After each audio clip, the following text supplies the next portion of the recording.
Welcome to Lost in Revision. All of our content is public domain, literature, fairy tales, and folklore. Our goal is to at least break even to cover our expenses, so any support that you can offer to help us reach that goal helps keep this podcast going and you entertained.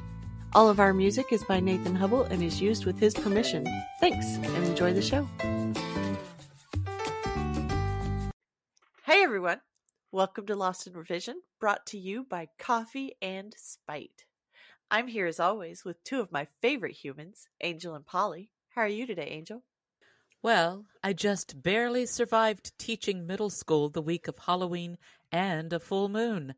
I just want to curl up in a nest of blankets and whimper. Well, I don't have to deal with kids at work, thank goodness, but it was not a great week, so I empathize. And Polly, how are you this fine day? Oh, I'm exhausted. Marching band season is over. The kids took 9th place, but they beat their rival band. Funny enough, their final warm-up was probably their best performance of the season. That sounds so awesome. So was that the last one? Yeah, just a Veterans Day parade and a Christmas parade, and then they're done. Nice.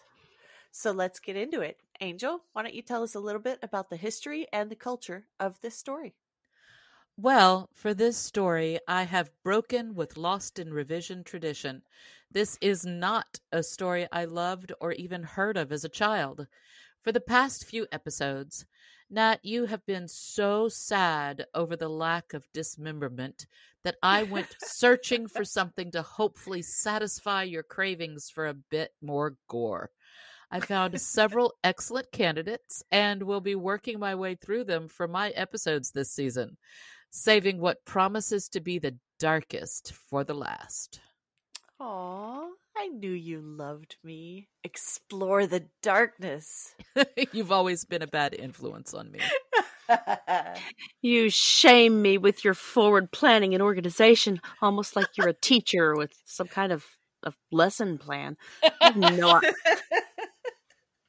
I have no idea at this point what I'll be reading this season, although there is a Spanish moss tale I've been itching at. Ooh, that sounds promising. Nice. This month, my research led me to the works of Joseph Jacobs. He was an Australian-born English folklore scholar and Jewish culture historian who was a very popular adapter of children's stories in the late 1800s. This story comes from a book of Indian fairy tales he published in 1892.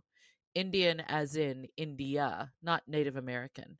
I make that distinction because he spent the last years of his life in Yonkers, New York. So there are some who might have considered him an American author. We do love to call things ours which are not.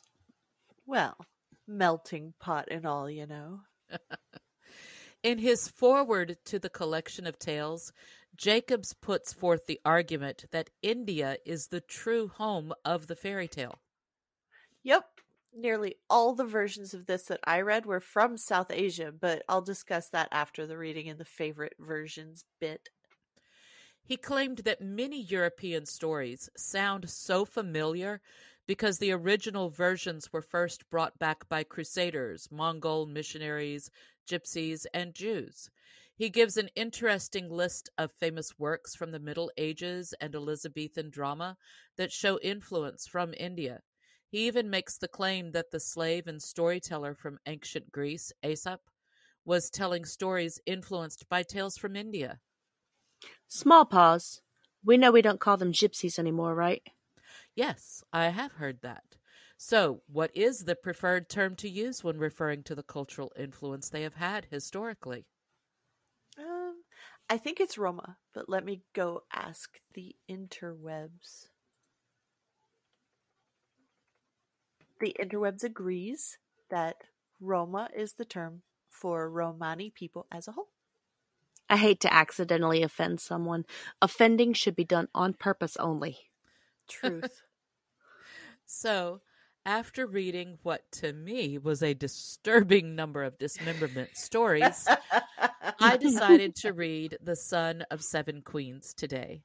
It has many of the classic fairy tale elements, a dream of dark omens, ensorcelment of a king by a beautiful evil witch, 14 eyeballs gouged out of the innocent to make a necklace, people Ew. thrown into a dungeon to die, and a clueless pretty boy prince who is saved by a smart princess. It checks all the boxes. Nice. So let's move on to the reading of the story, which I'm very excited about, and then we can discuss it after.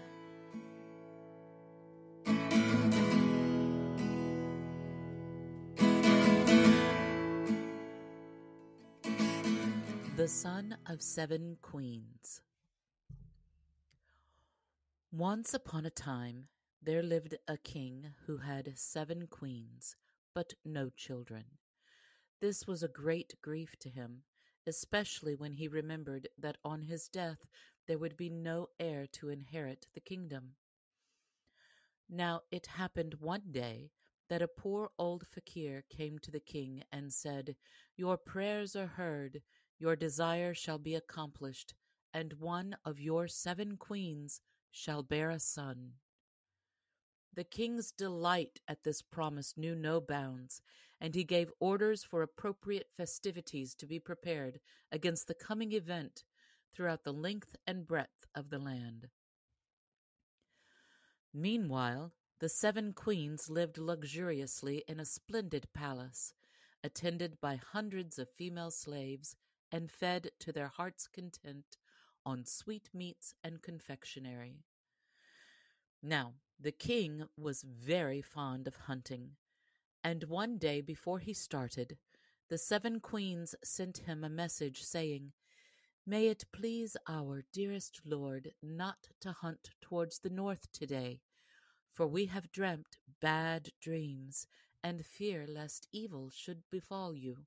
The king, to allay their anxiety, promised regard for their wishes and set out towards the south.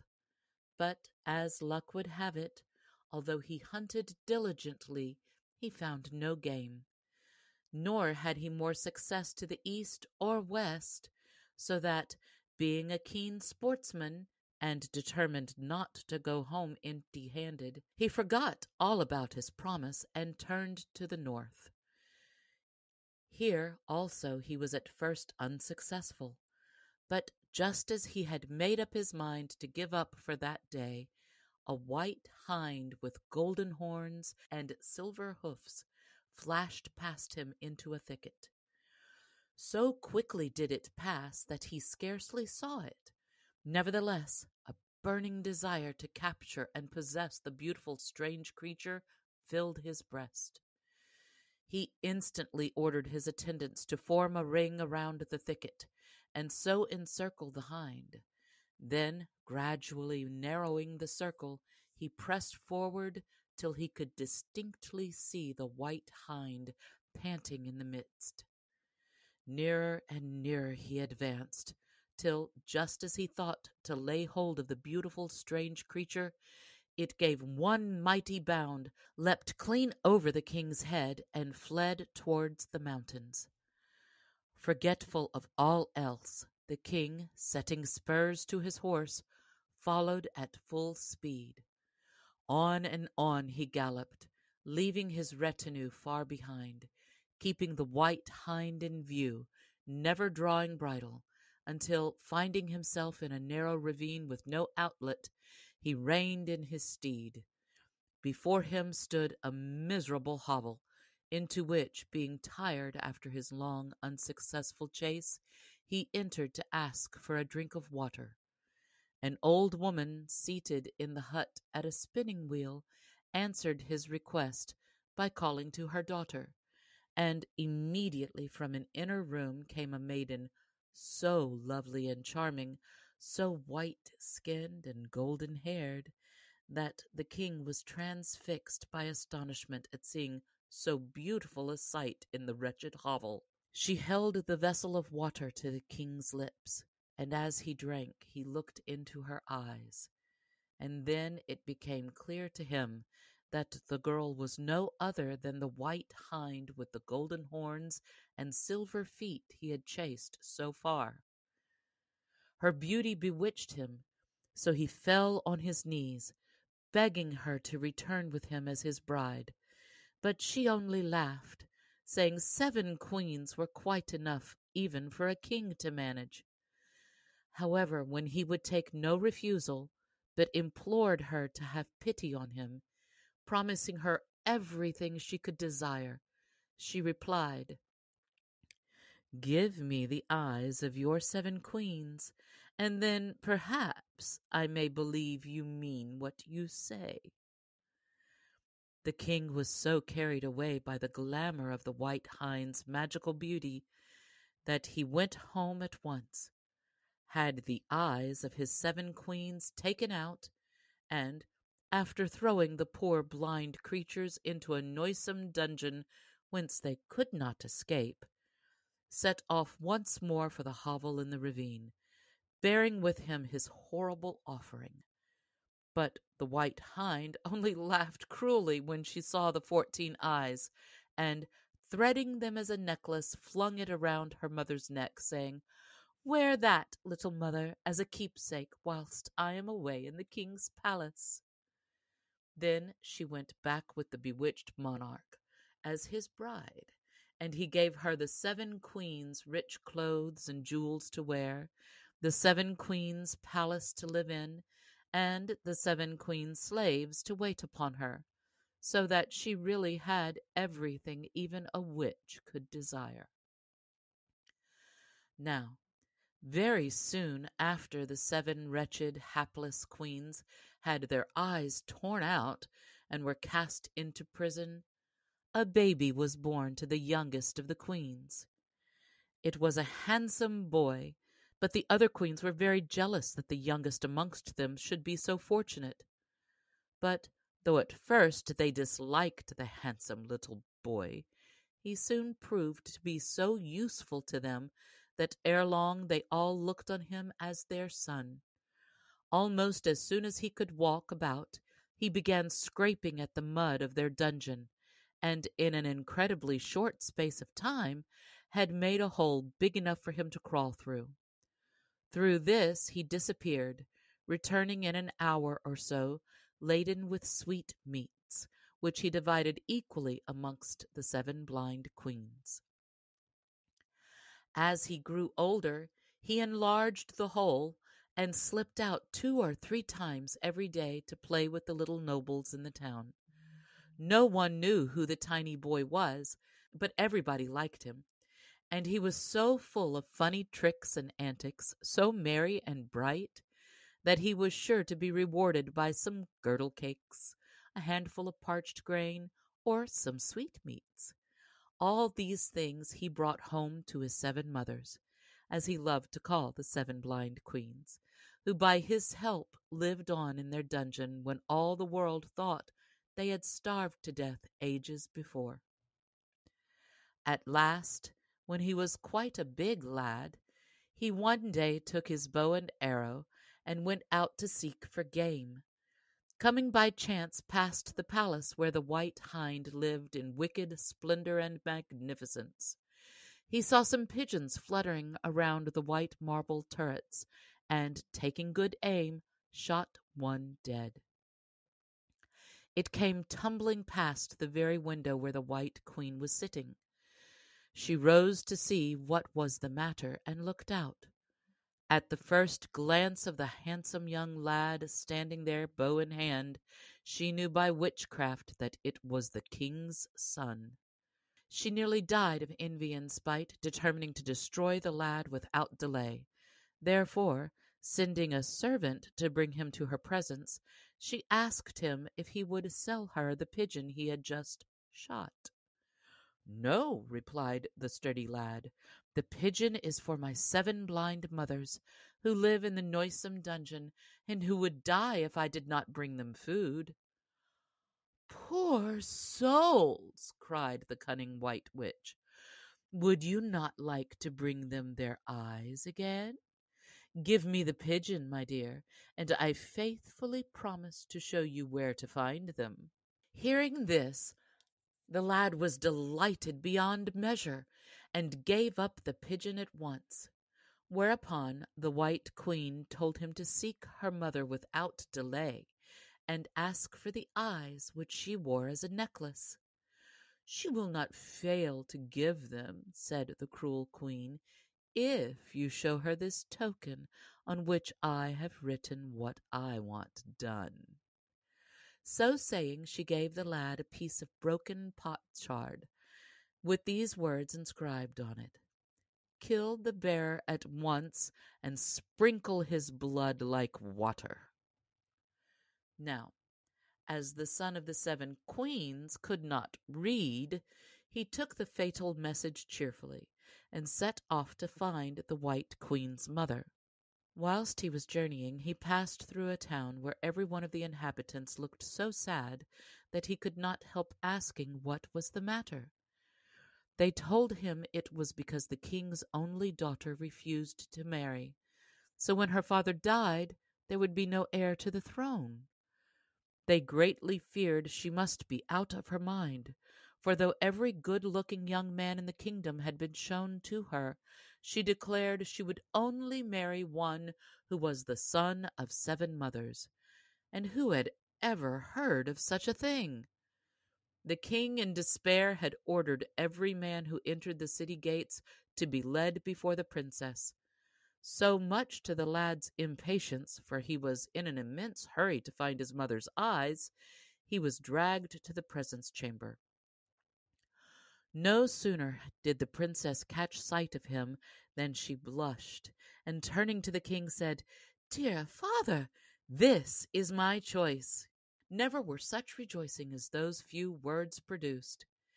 The inhabitants nearly wept wild with joy, but the son of the 7 queens said he would not marry the princess unless they first let him recover his mother's eyes. When the beautiful bride heard his story, she asked to see the potsherd, for she was very learned and clever. Seeing the treacherous words, she said nothing, but taking another similar-shaped bit of potsherd, she wrote on it these words: "Take care of this lad, giving him all he desires," and returned it to the son of 7 queens, who, none the wiser, set off on his quest. Ere long he arrived at the hovel in the ravine, where the White Witch's mother, a hideous old creature, grumbled dreadfully on reading the message, especially when the lad asked for the necklace of eyes. Nevertheless, she took it off and gave it him, saying, "There are only 13 of 'em now, for I lost one last week." The lad, however, was only too glad to get any at all, so he hurried home as fast as he could to his 7 mothers, and gave 2 eyes apiece to the 6 elder queens. But to the youngest he gave 1, saying, "Dearest little mother, I will be your other eye always." After this he set off to marry the princess, as he had promised. But when passing by the White Queen's palace, he saw some pigeons on the roof. Drawing his bow, he shot one, and it came fluttering past the window. The white hind looked out, and lo, there was the king's son alive and well. She cried with hatred and disgust, but sending for the lad, asked him how he had returned so soon. And when she heard how he had brought home the 13 eyes and given them to the 7 blind queens, she could hardly restrain her rage. Nevertheless, she pretended to be charmed with his success, and told him that if he would give her this pigeon also, she would reward him with the Joggy's wonderful cow, whose milk flows all day long and makes a pond as big as a kingdom. The lad, nothing loth, gave her the pigeon, whereupon, as before, she bade him go ask her mother for the cow, and gave him a potsherd, whereupon was written, "Kill this lad without fail, and sprinkle his blood like water." But on the way the son of 7 queens looked in on the princess, just to tell her how he came to be delayed, and she, after reading the message on the potsherd, gave him another in its stead, so that when the lad reached the old hag's hut and asked for the Joggy's cow, she could not refuse, but told the boy how to find it, and bidding him of all things not to be afraid of the 18,000 demons who kept watch and ward over the treasure, told him to be off before she became too angry at her daughter's foolishness and thus giving away so many good things. Then the lad did as he had been told bravely. He journeyed on and on till he came to a milk-white pond guarded by 18,000 demons. They were really frightful to behold, but plucking up courage, he whistled a tune as he walked through them, looking neither to the right nor the left. By and by he came upon the Joggy's cow, tall, white, and beautiful, while the Joggy himself, who was king of all the demons, sat milking her day and night, and the milk streamed from her udder, filling the milk-white tank. The Joggy, seeing the lad, called out fiercely, "What do you want here?"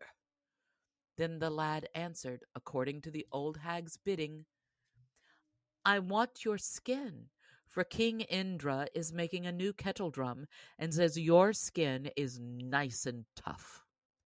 Upon this the Joggy began to shiver and shake, for no Jinn or Joggy dares disobey King Indra's command, and, falling at the lad's feet, cried, "If you will spare me, I will give you anything I possess, even my beautiful white cow."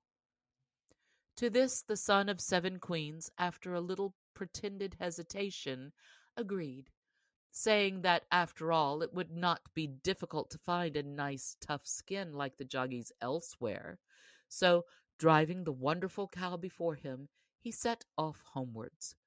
The 7 queens were delighted to possess so marvelous an animal, and though they toiled from morning till night making curds and whey, besides selling milk to the confectioners, they could not use half the cow gave, and became richer and richer day by day.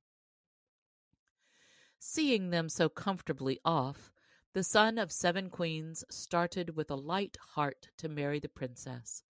But when passing the White Hind's palace, he could not resist sending a bolt at some pigeons which were cooing on the parapet. One fell dead just beneath the window where the White Queen was sitting. Looking out, she saw the lad, hale and hearty, standing before her, and grew whiter than ever with rage and spite. She sent for him to ask how he had returned so soon, and when she heard how kindly her mother had received him, she very nearly had a fit. However, she dissembled her feelings as well as she could, and smiling sweetly, said she was glad to have been able to fulfill her promise, and that if he would give her this 3rd pigeon, she would do yet more for him than she had done before, by giving him the 1,000,000-fold rice which ripens in one night. The lad, of course, was delighted at the very idea, and, giving up the pigeon, set off on his quest, armed before with a potsherd, on which was written, "Do not fail this time. Kill the lad and sprinkle his blood like water."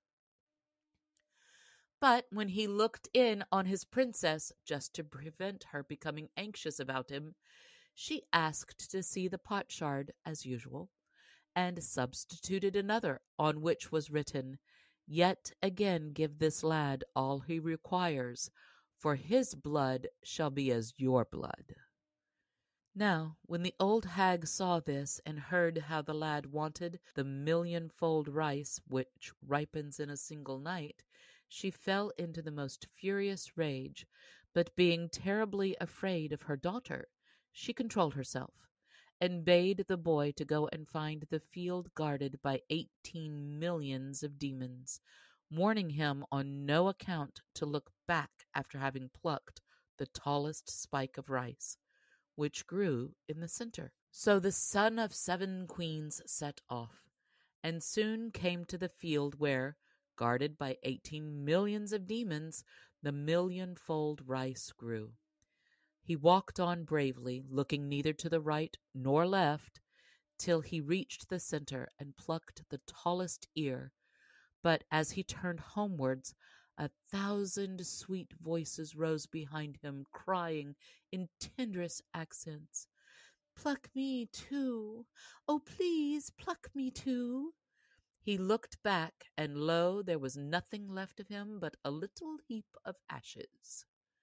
Now, as time passed by, and the lad did not return, the old hag grew uneasy, remembering the message, "His blood shall be as your blood." So she set off to see what had happened. Soon she came to the heap of ashes, and knowing by her arts what it was, she took a little water, and kneading the ashes into a paste, formed it into the likeness of a man. Then, putting a drop of blood from her little finger into its mouth, she blew on it, and instantly the son of 7 queens started up as well as ever. "Don't disobey orders again," grumbled the old hag, "or next time I'll leave you alone. Now be off before I repent of my kindness." So the son of 7 queens returned joyfully to his 7 mothers, who, by the aid of the millionfold rice, soon became the richest people in the kingdom. Then they celebrated their son's marriage to the clever princess with all imaginable pomp. But the bride was so clever, she would not rest until she had made known her husband to his father, and punished the wicked white witch. So she made her husband build a palace exactly like the one in which the 7 queens had lived, and in which the white witch now dwelt in splendor. Then, when all was prepared, she bade her husband give a grand feast to the king. Now, the king had heard much of the mysterious son of 7 queens, and his marvelous wealth, so he gladly accepted the invitation. But what was his astonishment when, on entering the palace, found it was a facsimile of his own in every particular. And when his host, richly attired, led him straight to the private hall, where on royal thrones sat the 7 queens, dressed as he had last seen them, he was speechless with surprise, until the princess, coming forward, threw herself at his feet and told him the whole story. Then the king awoke from his enchantment, and his anger rose against the wicked white hind, who had bewitched him so long until he could not contain himself. So she was put to death, and her grave plowed over. And after that, the 7 queens returned to their own splendid palace, and everybody lived happily. The end.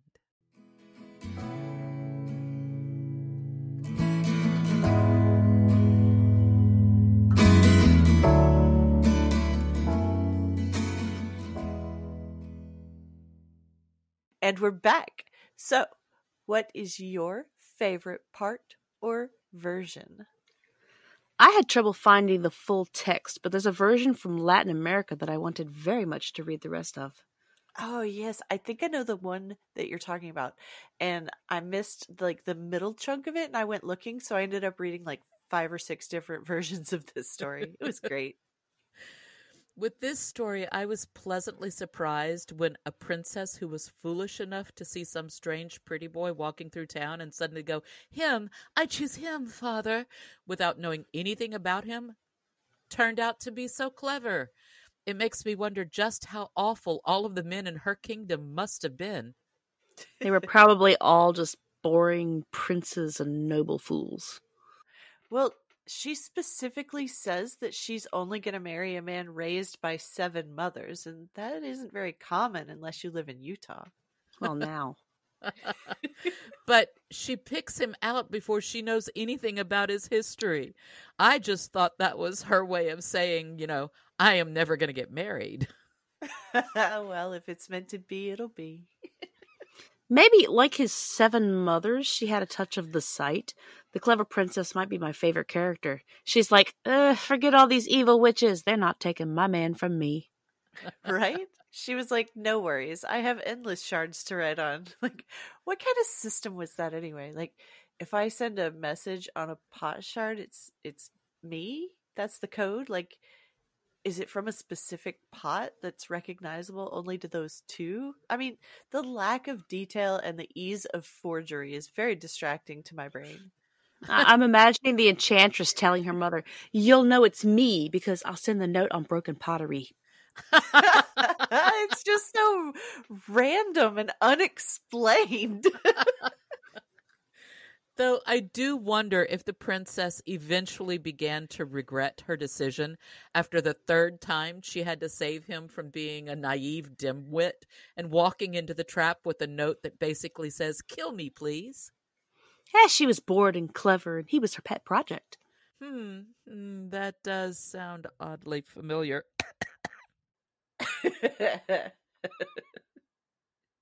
If you know, you know.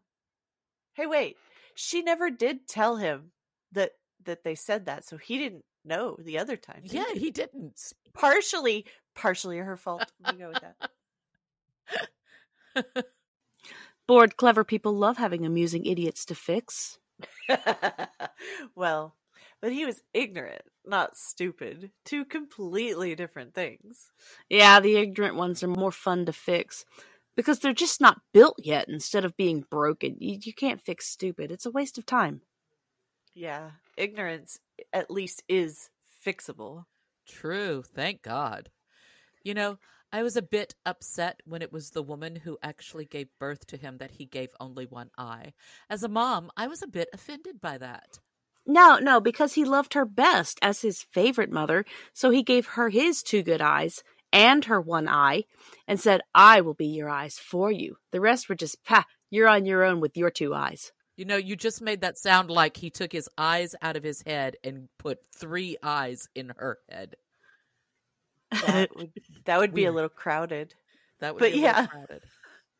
I thought it was sweet because all the other queens couldn't have a baby and he was respecting their helping to raise him instead of just hating him for existing, which is what usually happens in fairy tales. Yeah, good point. Yeah. This does tie in well to my favorite versions, which of course were the little more gory than what Angel picked. Shocking, right?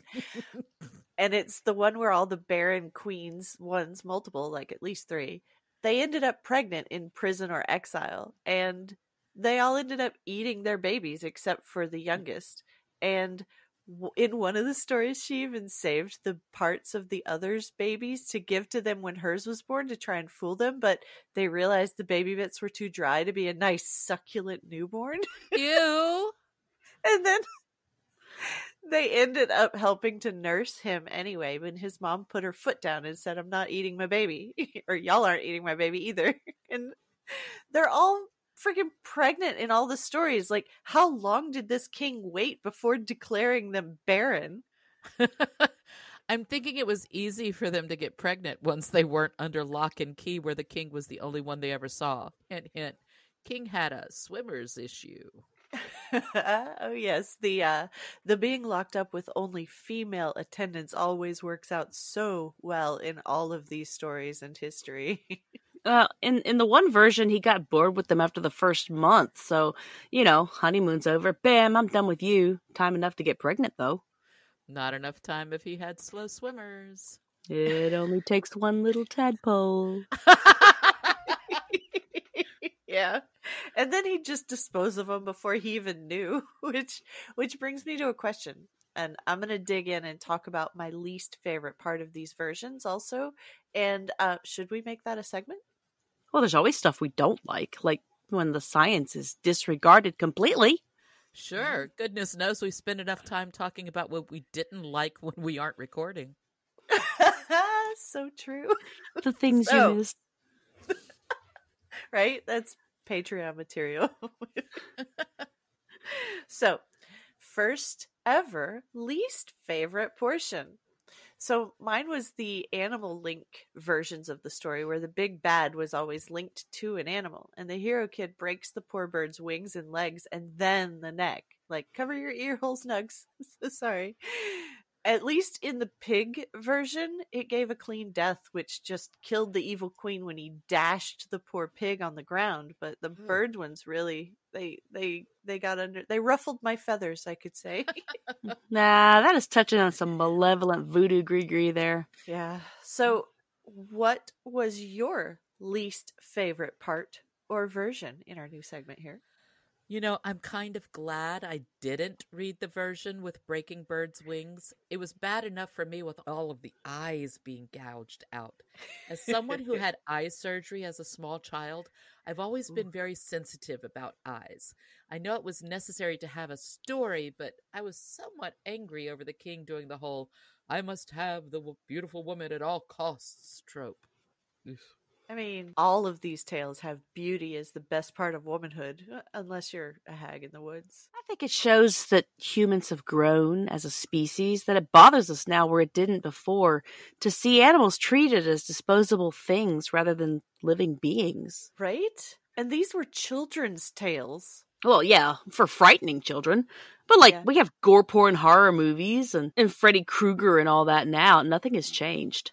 My kids didn't have gore porn movies. Well, to be honest, neither did I.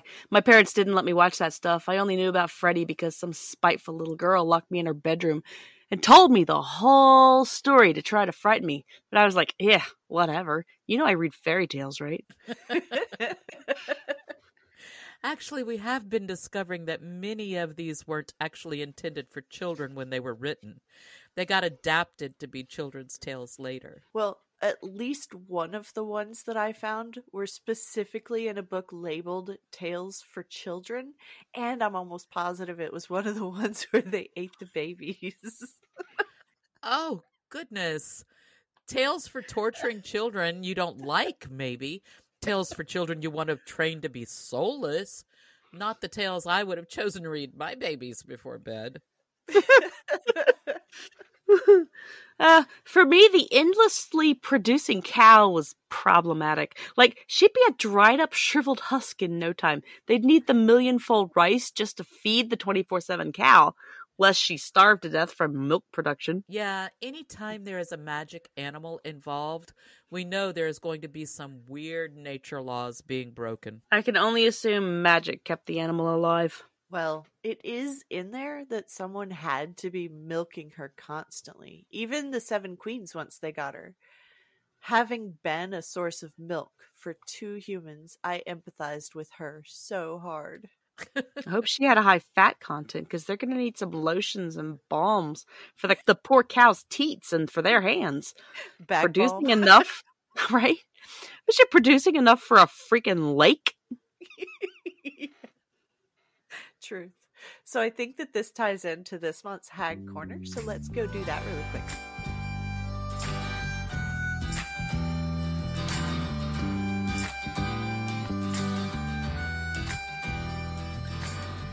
Welcome to Hag Corner. Humans have always, by necessity, had a strong connection to animals. As social animals ourselves, we will pack bond with anything, as shown by the high rate of Roomba repairs versus replacements. We also developed as omnivores, which means that life and survival was linked closely to animals as food sources. This brings me to my point for this Hag Corner. The trope in fairy tales and folklore of a person's life being linked so closely with an animal that when the animal is killed, so also is the person. Our November story has several versions where the evil magic user is beaten by hurting their linked creatures. 2 were birds and 1 was a pig. And we can look in today's literature and find many similar tropes. The book series His Dark Materials is one that jumps out at me. The daemon each person is born with is completely life-linked to them. If either of them die, they both die. This idea could have come from early humans keeping our now domesticated farm animals and growing more and more dependent upon them. If something happened to the herd or the milk-producing mammals that kept infants alive, dogs keeping the other predators at bay, etc., And then outsiders who didn't keep livestock saw something happen to the animal and then that person dying. It could have been assumed from the outside looking in that there was some sort of link there and the person died when the animal was killed. The link to sustenance may not have been as obvious to people who didn't understand all of the benefits that animals provide to us. I tend to develop deep relationships with my animals, and people think that I have some special way of communicating since I always train them so well. All of my carnivorous animals, said with purpose to not include the violent criminal nuggies, seem to understand that we are a family, and no one is allowed to eat each other if Mom says that they are friends, not food. Nuggies just attacks everybody, so it doesn't matter to her. Nearly all of the pets that I have had in my life, from rats, cats, and birds to, of course, my dogs, they come when called, and they do at least one trick. Honestly, it is just my ability to read the body language and anticipate how they will react, combined with my willingness to give them my time. Voluntarily spending my life more around animals than humans makes people see me as weird. And if I was back in the days where I could just go be a hag in the woods, my well-trained animals and dislike of being around most people would likely have labeled me a witch with familiars. Yeah, I just saw a story this morning of a chimpanzee that was mad at her handler and shunned her because she had disappeared for several weeks. Then the handler explained to the chimpanzee, that using sign language, that she had miscarried and her baby had died. And the chimpanzee sympathized and forgave her because she had also lost her baby, so she understood. Oh, Polly, don't make me sad in Hag Corner. Oh, but they gave the chimpanzee another baby that had been orphaned and she adopted him, so... Okay, well, that's sweet. Thank you for the happier ending. So, now for the scientifically accurate portion of this Hag Corner. Communicating with animals, not only our pets, is real. Yep. One study found that at least 30 bird and 29 mammal species share the same pattern of pitch and speed when communicating emotion and situational states such as hostility or approachability and aggression versus appeasement, and so forth. So if you think that an animal you were trying to help knew that you were trying to help them, they probably did. One of the benefits to the diversity that evolved together on this mud ball being flung through the galaxy is that some methods of body language and tone are cross-species. So, to all of my fellow hags out there with what seems like an uncanny connection to your familiars, hold them close. They understand you too.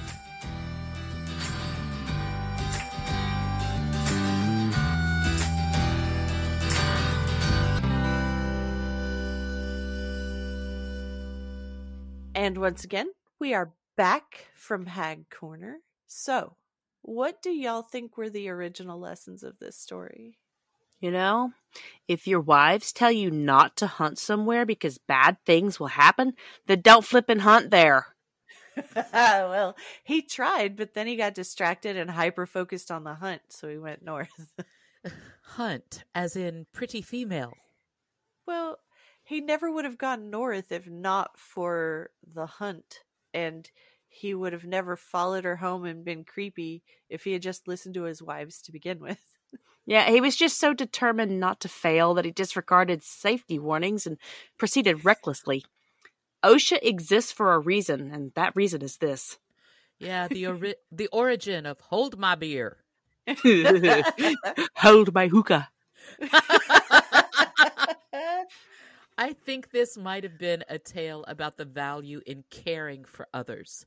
All of the good things in the story happen because someone puts effort into helping someone else. And the bad things happen when someone is selfish.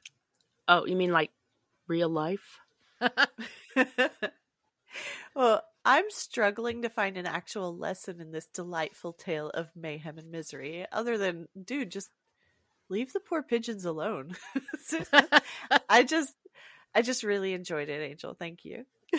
You're welcome, sweetie. You know, there is one thing in the story that I did enjoy, and it was the fact that the minute the enchantment was lifted from the king, he didn't just kill the evil enchantress. He plowed over her grave. I can so identify with the desire to kill and destroy over and over and over someone who has done you that much evil. At least in this version, the king was enchanted and not just a horrible person like in some of the other versions. Well, Victor's right history and all that. So, what do you think that the modern lesson could be? You know, no matter how pretty or powerful someone is, if they ask you to do something you think is icky, don't do it. Yeah, who plucks out people's eyes just because a pretty girl says so? Men? Also, he's the one that decided on the dungeon. She never even mentioned it. My word, the eternal urge for one-upmanship.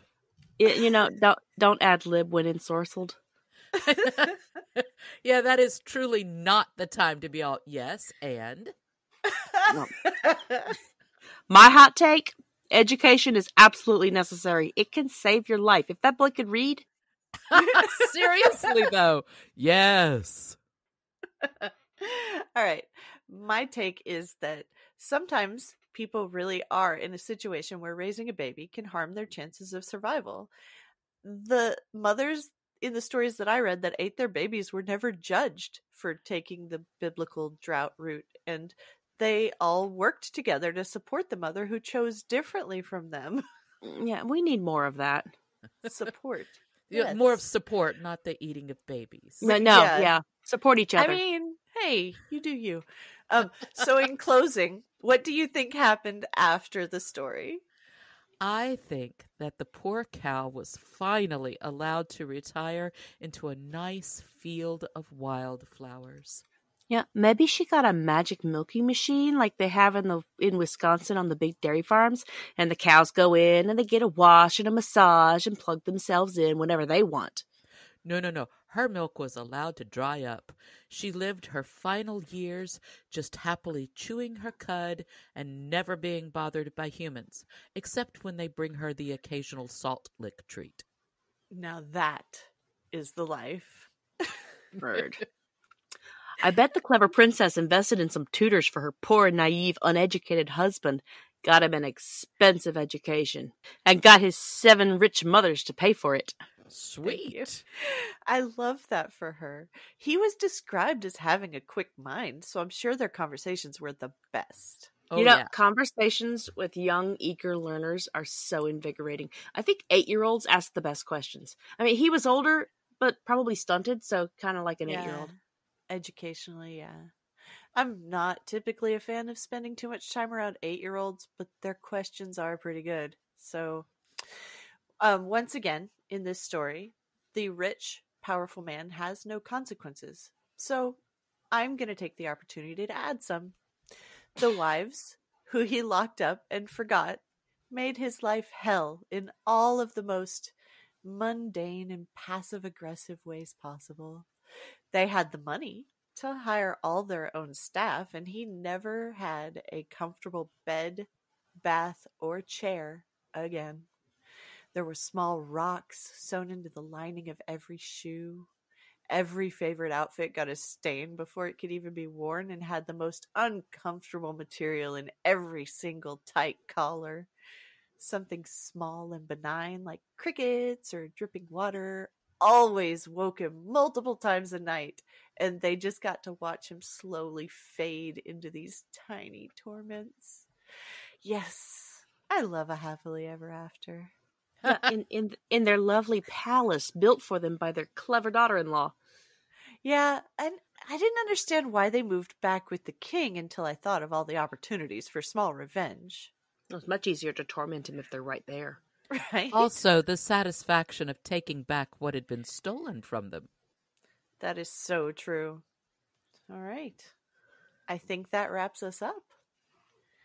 I will see y'all next month.